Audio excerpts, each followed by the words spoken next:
Alors dans cette vidéo, nous allons apprendre à tracer une hauteur dans un triangle. Donc dans un triangle, une hauteur est une droite qui passe par un sommet et qui est perpendiculaire au côté opposé. Voilà, alors dans ce premier triangle ABC, on veut tracer la hauteur issue du sommet A. Donc il va donc falloir tracer une droite qui passe par A et qui est perpendiculaire au côté opposé, le côté BC. Donc, on devrait obtenir quelque chose comme ça. Pour effectuer le tracé, il faut utiliser l'équerre. On va aller placer l'angle droit sur le côté opposé, le côté BC.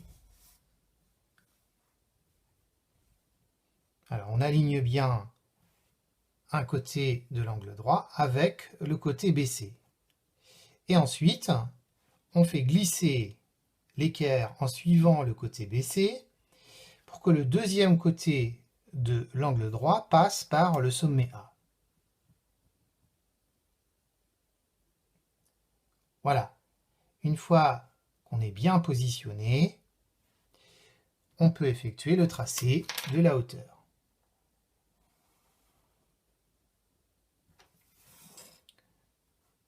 Voilà, ici, la hauteur issue du sommet A. On aurait pu de la même façon tracer la hauteur issue du sommet B, donc une droite qui passe par B et qui est perpendiculaire au côté opposé, le côté AC. On aurait pu aussi tracer la hauteur issue du sommet C, donc une droite qui passe par C et qui est perpendiculaire au côté opposé, le côté AB. Voilà, dans ce deuxième triangle, on veut aussi tracer la hauteur issue du sommet A. Donc on applique la même méthode. On va placer l'angle droit sur le côté BC, le côté opposé. On fait glisser en suivant le côté BC. Et là, le problème, c'est qu'on bloque au sommet C, parce que le deuxième côté de l'angle droit ne passe pas encore par le sommet A. Donc il faut aller prolonger en fait le côté opposé, le côté BC. Donc on va le prolonger par des pointillés.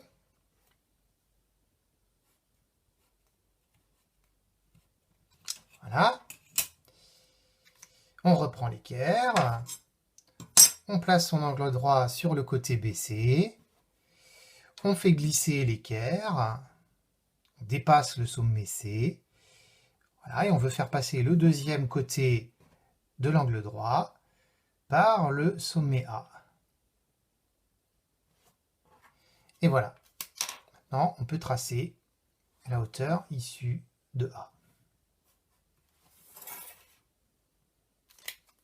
Voilà, alors on remarque dans le premier cas que la hauteur se trouve à l'intérieur du triangle, que dans le deuxième cas, la hauteur se trouve à l'extérieur du triangle. Donc cela peut arriver lorsque le triangle a un angle obtus. Et voilà.